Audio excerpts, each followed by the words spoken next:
Selamat berjumpa kembali di pelajaran ilmu pengetahuan sosial. Anak-anakku kelas 9. Di pertemuan kali ini Pak Guru berharap kalian semua dalam keadaan sehat. Dan sebagaimana biasa di awal pertemuan kita selalu mohon penyertaan Tuhan dalam pelajaran ini.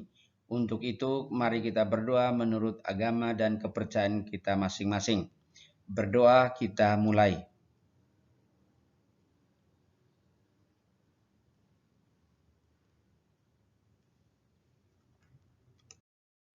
Kompetensi inti pelajaran kita yang pertama tadi yang sudah kita lalui yaitu berdoa.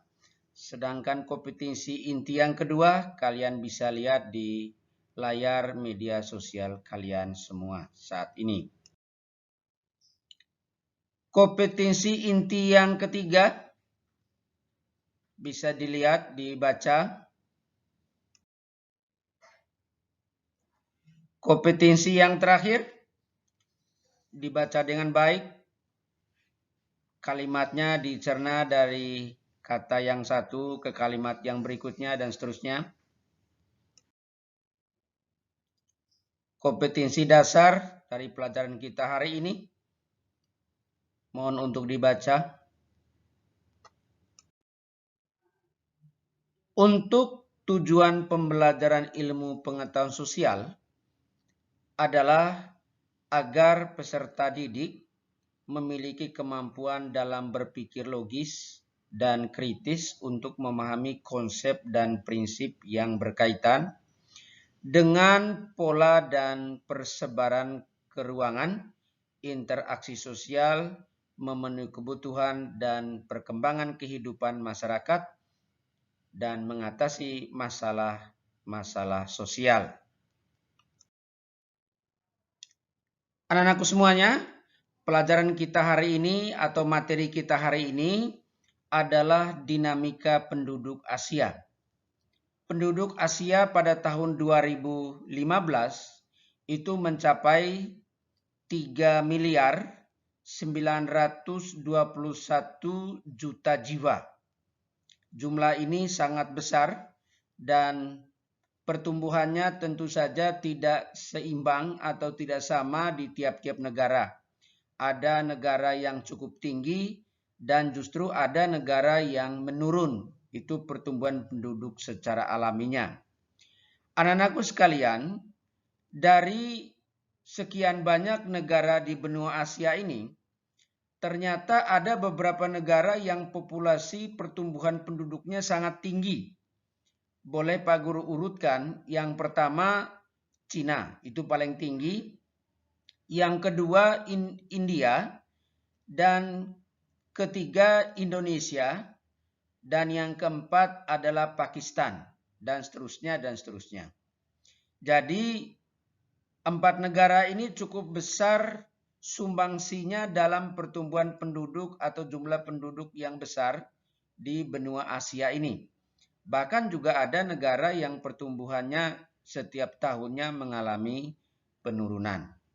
Nah, anak-anakku sekalian, tentu saja jumlah penduduk tiap-tiap negara itu menjadi ukuran juga kualitas atau tidaknya penduduk. Anak-anakku sekalian, bicara kualitas tentu saja tidak sama di tiap negara, sangat bervariasi. Di Asia ini ada yang digolong sebagai negara maju, ada yang digolongkan sebagai negara kaya, dan ada yang digolongkan sebagai negara berkembang, bahkan ada yang digolongkan sebagai negara miskin. Tentu saja negara yang digolongkan sebagai negara maju sudah pasti kualitas penduduknya tinggi. Kualitas penduduk yang tinggi maksudnya ini dari sisi usia mereka itu, usia harapan hidupnya itu tinggi dan banyak populasinya. Kemudian dari sisi pemenuhan kebutuhan utama sekunder dan tersier itu maksimal. Dan urutan yang kedua adalah negara yang dianggap sebagai negara kaya. Kalau yang maju itu di Asia ini ada Cina misalnya, ada Jepang, ada Korea Utara, Korea Selatan, Kemudian yang kaya itu ada Singapura, ada itu yang kaya ya, yang tadi Pak Guru sebut, ada Singapura, ada Malaysia, ada Brunei Darussalam, kemudian menyusul Thailand dan seterusnya. Sedangkan yang lainnya kebanyakan dianggap sebagai negara sedang berkembang. Dan tentu saja bicara kualitas penduduk, tiap-tiap negara ada upaya khusus masing-masing negara untuk penduduknya dari tahun ke tahun mengalami kualitas dari berbagai sisi kehidupan. Nah, berikutnya anak-anakku sekalian, yang kita bicara adalah ras dari penduduk Asia. Secara garis besar itu dibagi dalam 4 kelompok kehidupan masyarakat, persebaran masyarakat.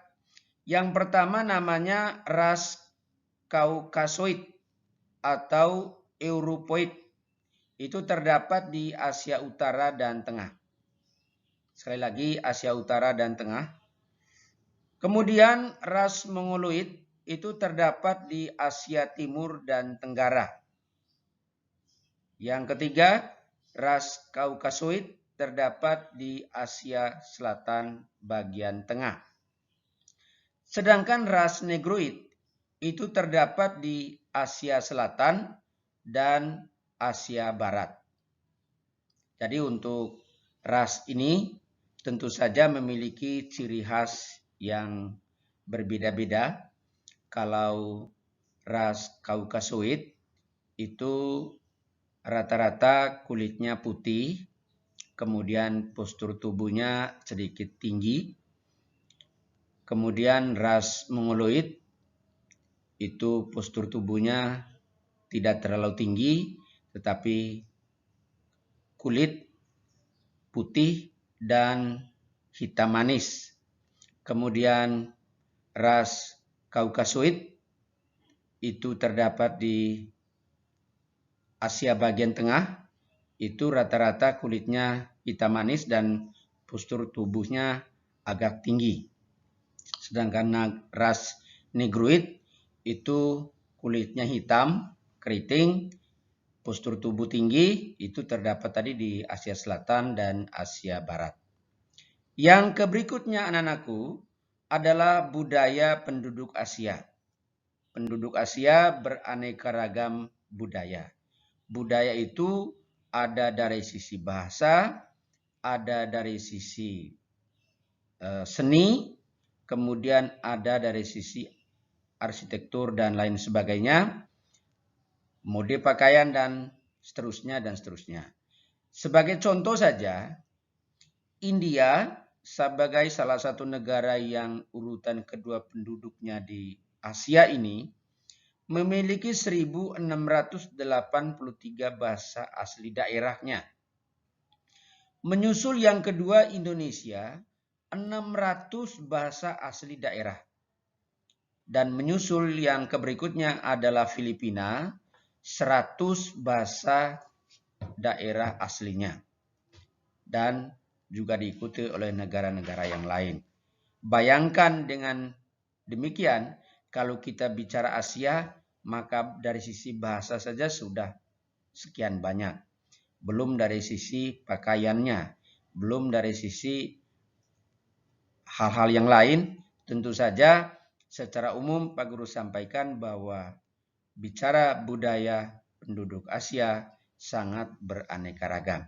Dan pertemuan penyampaian materi yang singkat ini, harapan Pak Guru, kalian bisa membaca buku paket kalian untuk memperkaya ilmu pengetahuan yang kalian miliki. Di akhir pertemuan kali ini, Pak Guru mengharapkan kalian semua bisa menonton video pembelajaran ini nanti dengan baik. Kemudian kalian kerjakan tugas yang Pak Guru kirim di GCR nanti. Tentu saja lengkapi dengan identitas kalian. Mohon untuk anak-anakku sekalian, kalian mengerjakan tugas itu seperti sebelum-sebelumnya, ada saja yang tidak mau menulis nama dan lain sebagainya. Sekali lagi Pak Guru sampaikan, bahwa kelengkapan identitas kalian itu bagian dari proses penilaian Pak Guru. Kalau tidak ada lengkap identitas, maka nilai kalian tidak sempurna. Dan harapan Pak Guru, kalian semua tetap jaga kesehatan, selamat belajar, selamat mengerjakan tugas. Sampai jumpa di pertemuan akan datang dalam pelajaran yang sama. Salam sehat.